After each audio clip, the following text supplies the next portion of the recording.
Today in this video I'm gonna tell you how to download WhatsApp on your PC. It's a pretty easy method. Just go to the WhatsApp website.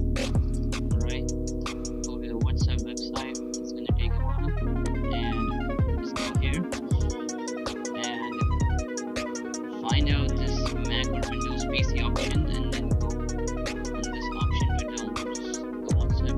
Just download it for Windows. Here it is downloading.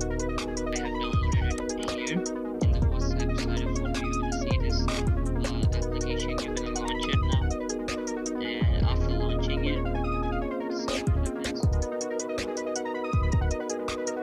So it is installed here actually, and right. So this interface is gonna come when you download WhatsApp, and it says to use WhatsApp on your computer, WhatsApp on your phone. So simply just you just open this launch first, and then you